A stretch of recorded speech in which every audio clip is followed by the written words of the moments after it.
हाथरस की घटना हुई, बीजेपी के लोग स्ट्रेटेजी लिस्ट पे चुप रहे क्योंकि आरोपी उनसे जुड़े हुए थे। और चले उससे भी आगे आते हैं, तत्कालिक में आते हैं, महिला पहलवानों का इशू हुआ। ब्रजभूषण सिंह बीजेपी से जुड़े हुए हैं, कल जो है चार्जशीट भी उनके खिलाफ दायर, उन्होंने बहुत अच्छे अच्छे बड़े बड़े बयान दिए, मेरे खिलाफ एक सबूत मिल जाएगा तो मैं फांसी चढ़ जाऊंगा, ये हो जाऊंगा। अब वो चढ़ेंगे नहीं चढ़ेंगे अलग बात है, ये उनका अपना वो है।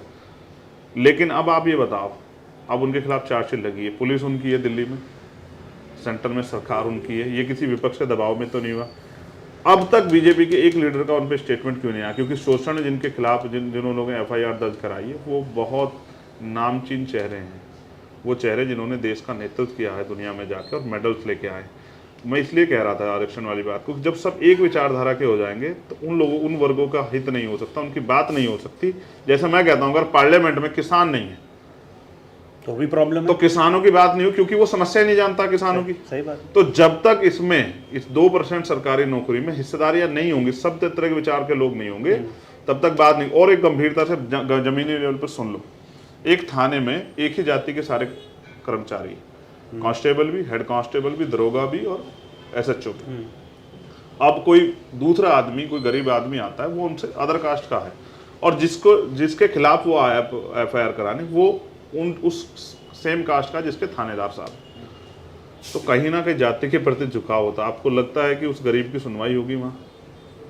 कहीं ना कहीं से कोई फोन आएगा कि भाई ये मेरी चाची का, ताई का, भाई का बेटा, यार इस तरह इसकी मदद कर दो, तो कहीं ना कहीं झुकाव होगा और न्याय नहीं होगा। इसलिए अगर हर तरह के लोग वहाँ होंगे तो, क्योंकि यहाँ जवाबदेही है सरकार सिस्टम में, तो कम से कम किसी को न्याय मिल सकेगा। इसलिए मैं कहता हूँ कि लोगों को आरक्षण को समझना चाहिए। 98% प्राइवेट सेक्टर है, उसमें आरक्षण नहीं है बॉस, और वहाँ मालिक तय करता है कि कौन किस कुर्सी पे बैठेगा।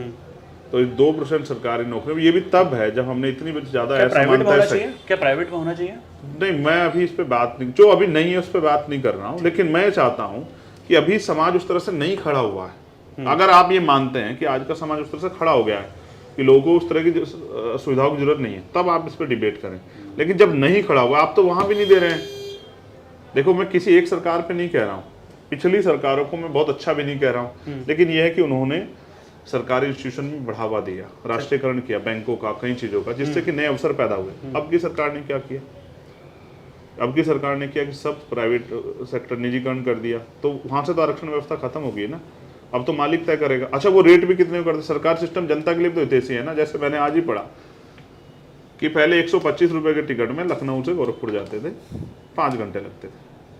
अब आप वंदे भारत से जा सकते हैं, 800 से 1200 रुपए करीब किराया है और 4.25 घंटे लगेंगे।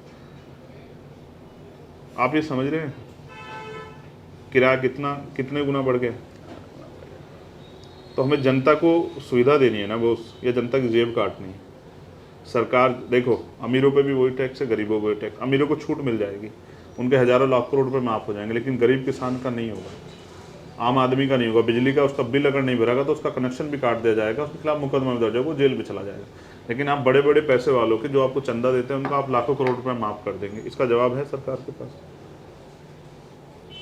आप कह रहे हैं कि जीडीपी बढ़ी है, इसका सच नहीं बताओगे किस वजह से बढ़ी है और किसकी बढ़ी है जीडीपी? आज ये जो यहाँ आप नहीं बताओगे, चंद लोग बहुत पैसे वाले हो गए हैं और बहुत सारे लोग और गरीब हो गए, ये नहीं बताओगे? आप उन चंद लोगों से जीडीपी को तय कर दोगे?